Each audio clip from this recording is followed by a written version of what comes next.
नमस्कार। The credible history के इस नए एपिसोड में आपका एक बार फिर से स्वागत है।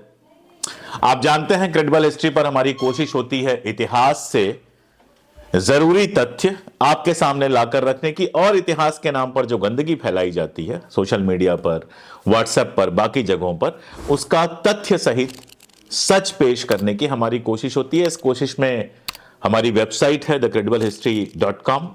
वहां पर लगातार आप देखते हैं आर्टिकल्स आते हैं, और इस चैनल पर हम कोशिश करते हैं कि लगातार वीडियोस आए। इसके साथ साथ आज के समय की जो जरूरी बातें होती हैं उनको लेकर हमने संडे को टीसीएच प्राइम टाइम शुरू किया है। हर संडे रात 8 से 9 के बीच में हम किसी जरूरी मुद्दे पर कुछ पैनलिस्ट के साथ बैठकर बातचीत करते हैं।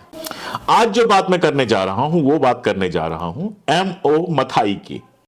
मथाई के बारे में आप लोगों ने नाम तो बहुत सुना होगा। अक्सर सोशल मीडिया पे आप देखते हैं मथाई के नाम से चीजें आती हैं। मथाई ने इंदिरा गांधी के बारे में ये कहा, नेहरू के बारे में ये कहा, फलां के बारे में ये कहा, ढिमका के बारे में ये कहा। ऐसे पेश की जाती हैं जैसे मथाई या तो अपने समय का कोई बड़ा इतिहासकार हो, या फिर मथाई एक ऐसा ईश्वर हो, एक ऐसा खुदा हो जो ऊपर बैठ के सारा कुछ देख रहा था और सब कुछ आपको बता रहा था। मथाई था कौन? एमओ मथाई नेहरू का एक सहायक था, और नेहरू ने उसे बाद में निकाल दिया था। क्यों निकाला था वो सब मैं विस्तार से बात करूंगा। 1978 में मथाई ने एक किताब लिखी। उस किताब का नाम है reminiscences of Nehru as, Nehru युग की स्मृतियां। यह किताब बाजार में आई, खूब पढ़ी गई। मैंने सोचा यह किताब खरीद के देखते हैं क्या है। मैंने पाया कि इस किताब की जो कॉपी मुझे मिली है वो शायद पायरेटेड है। पायरेटेड इसलिए कि इसमें बहुत सारा कुछ बाद में जोड़ा गया है, मथाई की मृत्यु के बाद जोड़ा गया है, नोट्स बना के जोड़ा गया है।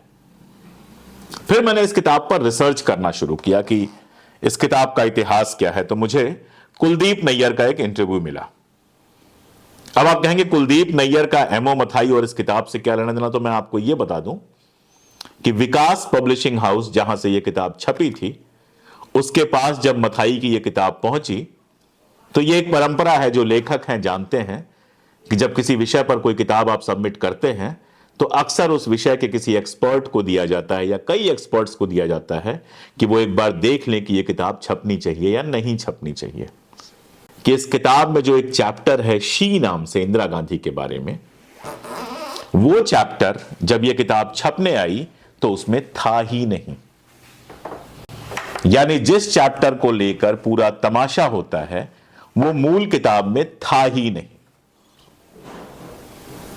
बाद में वो चैप्टर अलग से लिखा गया और अलग से लिख के उसको प्रसारित किया गया। पहले थोड़ा सा देखते हैं कि ये सब एमओ मथाई ने किया क्यों। मैंने आपको बताया कि मथाई जो था वो नेहरू के जो सेक्रेटेरियल उनका डिपार्टमेंट होता है, जो उनके सहायकों का एक जमावड़ा होता है, एक डिपार्टमेंट होता है, उसका हिस्सा था। इतना तो आपको वैसे भी मिल जाएगा, इतना तो सभी बताते हैं। लेकिन यह बात कोई नहीं बताता कि करप्शन के आरोप में, भ्रष्टाचार के आरोप में जवाहरलाल नेहरू ने उसको बाहर निकाल दिया था। और यह करप्शन ढूंढ के कौन लाया था? फिरोज गांधी लेकर आए थे। फिरोज गांधी आप जानते हैं उस समय एमपी थे और कांग्रेस में रहते हुए भी किसी विरोधी दल की तरह काम करते थे। कई सारे करप्शन के केसेस अपने जमाने के वो संसद में लेकर आए थे जिन पर खूब बवेला मचा था। उनमें से एक केस मथाई का भी था। फिरोज गांधी की अगर आप जीवनी पढ़ेंगे तो आपको पता चलेगा कि उस केस के बाहर आने के बाद मथाई को नौकरी से निकाल दिया गया था। अब नेहरू के साथ रहने के अपने फायदे हैं। आप प्रधानमंत्री के सेक्रेटरीट में हैं तो जाहिर तौर पे उस जमाने के महत्वपूर्ण लोगों से मिलने का मौका मिलेगा, कुछ संबंध भी बनेंगे, कुछ संपर्क भी बनेंगे, और साथ में करप्शन करने के मौके भी बनेंगे। मथाई ने इन सब का फायदा उठाया, और जब तक फायदा उठाता रहा तब तक जाहिर तौर पे कुछ नहीं बोला। लेकिन जब नेहरू ने उसे बाहर निकाल दिया तो फिरोज गांधी और नेहरू से बदला लेने के लिए जैसे उसने ये किताब लिखी। और इस किताब को अगर आप पढ़ना शुरू करेंगे तो आपको हंसी आएगी और आपको यह समझ में आएगा कि मथाई की अपने समय और इतिहास के बारे में जानकारी कितनी कम है। जैसे इसका पेज नंबर 31 खोल लीजिए, 31 एकदम शुरू में ही। उस पेज पर आप यह पाएंगे कि यह बंदा लिख रहा है कि आमतौर पर लोग कहते हैं कि महात्मा गांधी को राष्ट्रपिता सबसे पहले जवाहरलाल नेहरू ने कहा, लेकिन सच यह है कि 1947 के कॉन्फ्रेंस में सबसे पहले सरोजनी नायडू ने महात्मा गांधी को राष्ट्रपिता कहा। जो भारतीय इतिहास को जानते हैं, थोड़ा भी जानते हैं, प्राइमरी जानकारी जिनकी, और खास तौर पे आजादी की लड़ाई की जिनके पास प्राइमरी जानकारी है, वो भी इस बात को जानते हैं कि इस बात में कोई दो राय है ही नहीं कि महात्मा गांधी को सबसे पहले सुभाष चंद्र बोस ने, नेताजी सुभाष चंद्र बोस ने राष्ट्रपिता कहकर संबोधित किया था। वो किस्सा मैं आपको सुना देता हूं। महात्मा गांधी, कस्तूरबा गांधी, ये दोनों लोग आगा खान जेल में थे जब 1942 में भारत छोड़ो आंदोलन का नारा दिया गया। कांग्रेस की पूरी कार्य समिति को इल्लीगल घोषित कर दिया गया, सरकारें बर्खास्त कर दी गई और कांग्रेस के सभी बड़े नेताओं को गिरफ्तार कर लिया गया। तो महात्मा गांधी और कस्तूरबा और महात्मा गांधी के जो सहायक थे, इन सब लोगों को आगा खान जेल में रखा गया। वहां पर कस्तूरबा गांधी का निधन हो गया, उनकी डेथ हो गई। उस डेथ के बाद सुभाष बाबू, जो उस समय जापान में थे, उन्होंने एक प्रसारण में सबसे पहले कस्तूरबा गांधी को राष्ट्रमाता कहकर संबोधित किया और उसके तुरंत बाद लिखे एक और पत्र में, एक और संदेश में उन्होंने महात्मा गांधी को राष्ट्रपिता कहकर संबोधित किया। और ये आम जानकारी की बात है, ऐसी कोई खास बात मैं आपको नहीं बता रहा हूं, ये आम जनरल नॉलेज की बात है।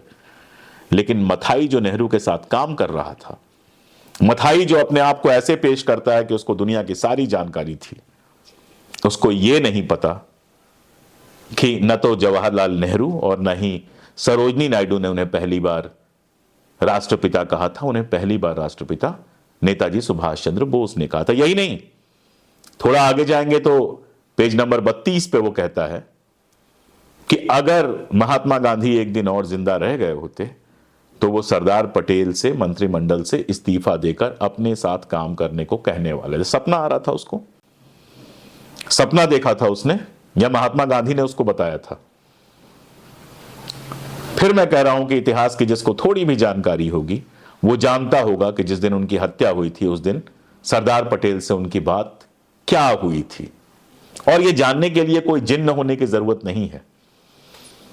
महात्मा गांधी का सारा कुछ लिखा हुआ, उनके किस्से क्या बातचीत होती, वो सारा कुछ 98 खंडों में संकलित है, जिसको हम लोग CWMG कहते हैं, collected works of Mahatma Gandhi के का संकलित लेखन। इसके आखिरी खंड में, 98वें खंड में अगर आप जाएंगे तो आपको सरदार पटेल से आखिरी दिन हुई बातचीत का ब्यौरा मिल जाएगा। वो लोग जब बातचीत करते थे तो साथ में एक सहायक होते थे जो सारे नोट्स लिया करते थे, वो अलग जमाना था। और जब उस बातचीत का ब्यौरा आप पढ़ेंगे तो आपको पता यह चलेगा कि महात्मा गांधी उस दिन सरदार पटेल से यही कह रहे थे कि आपको और जवाहरलाल नेहरू को साथ मिलकर देश को संभालना है, देश को बचाना है। इस्तीफा देने जैसी कोई बात थी ही नहीं उसमें। इसके आगे अगर आप देखेंगे तो जब महात्मा गांधी की हत्या हो जाती है, उसके बाद सरदार पटेल ने उसकी नैतिक जिम्मेदारी लेते हुए अपना इस्तीफा नेहरू को भेजने का तय किया। रात को इस्तीफा लिखा गया और यह था कि सुबह सुबह जाना है। यह इस्तीफा वो भेज पाते इसके पहले ही जवाहरलाल नेहरू का एक पत्र आ गया, जिस पत्र में बहुत इमोशनल होकर उन्होंने कहा था कि हमारा एक लंबा साथ रहा है और बापू हम दोनों के लिए गुरु जैसे रहे हैं। अब चूंकि वो चले गए हैं तो हमारा फर्ज बनता है, मैं आपसे अपील करता हूं कि हम साथ में मिलकर देश की सेवा करें, उनके सपनों को पूरा करें। उसके बाद सरदार पटेल एक पत्र लिखते हैं और कहते हैं कि हमारी आखिरी मुलाकात में जो मैं बापू से आखिरी बार मिला, उनकी भी यही इच्छा थी कि हम मिलकर काम करें। और उसके बाद वो घटना होती है कि वो संसद में जाते हैं और पहली बार जवाहरलाल नेहरू को अपना नेता कहकर प्रस्तुत करते हैं। कहते हैं माई लीडर जवाहरलाल नेहरू, मेरा नेता जवाहरलाल नेहरू। तो जो बात इतनी साफ थी कि 1948-1950 में भी लोग जानते थे, 1978 में किताब लिखते हुए इस आदमी को वो भी पता नहीं था। यानी एक बात बहुत स्पष्ट है कि वो नेहरू के साथ रहते हुए क्लरिकल काम में और अपनी धंधेबाजी में लगा हुआ था। उसको अपने समय, समाज और इतिहास के बारे में कोई जानकारी नहीं थी। और ऐसी गलतियां अगर आप ये किताब पढ़ेंगे और इतिहास के छात्र हैं तो ऐसी तमाम गलतियां मिलेंगी, और इसके साथ मिलेगा बड़बोलापन। मैं माउंटबेटन से मिला तो माउंटबेटन ने मुझसे ये कहा, मैं इनसे मिला तो ये कहा। ये सबसे आसान काम होता है। यहां बैठे बैठे मैं आपसे कहूं कि मैं राहुल गांधी से मिला तो उन्होंने मुझसे ये कहा, मैं नरेंद्र मोदी से मिला तो उन्होंने मुझसे ये कहा। ये सबसे आसान काम होता है, और खासतौर पर तब ये काम और आसान हो जाता है जब जवाब देने के लिए कोई हो ना कि भैया तुम हमसे मिले ही नहीं थे। तो इस तरह का बड़बोलापन आपको पूरी किताब में मिलेगा। और क्या मिलेगा? क्योंकि फिरोज गांधी से उसकी ईर्ष्या थी, फिरोज गांधी ने उसका भ्रष्टाचार ओपन किया था, तो फिरोज गांधी के बारे में उल्टी सीधी बातें आपको मिल जाएंगी। जैसे एक जगह लिखता है, जो फिरोज गांधी वाला चैप्टर है, कि उनको पढ़ने लिखने में कोई रुचि नहीं थी। Feroze Gandhi London School of Economics में पढ़ने गए थे। आप अंदाज लगा सकते हैं कि उनको पढ़ने लिखने में रुचि थी या नहीं थी। फिरोज गांधी रायबरेली से सांसद रहे थे, और जब तक जीवित रहे वो सांसद रहे। आप उनकी जीवनी पढ़ते हैं तो समझ में आता है कि लोगों से उनका किस तरह का अटैचमेंट था, अपने समय के इंटेलेक्चुअल से किस तरह से अटैचमेंट था, किस तरह से वो लेख लिखते थे, और कितने तेज तर्रार आदमी थे। लेकिन इसका पूरा ध्यान उनके कुछ विचलनों पर है और बाकी सारी चीजों पर है। अब देखिए, कोई भी जो नीच व्यक्ति होता है, घटिया मानसिकता का व्यक्ति होता है, उसको अगर किसी से बदला लेना हो तो क्या करता है? मां बहन की गालियां देता है, उसकी स्त्रियों के प्रति घटिया बातें करता है। तो जो शी नाम का चैप्टर, जो ओरिजिनली इस किताब में था ही नहीं, जो अलग से प्रसारित किया गया, और अब जब पायरेटेड कॉपी छपने लगी हैं तो उसमें वो चैप्टर लगाया जाने लगा है, उस चैप्टर में इसने यही किया है। यह बताने की कोशिश की है कि इंदिरा गांधी से इसके बड़े करीबी संबंध थे और इंदिरा गांधी को बदनाम करने की कोशिश की है। आप सोचिए, इसको इस तरह से सोचिए कि आपके घर कोई काम करता है, चोरी करता हुआ पकड़ा गया, आपने उसको बाहर निकाल दिया, उसके बाद वो मोहल्ले भर में जाके आपकी बदनामी करने लगा।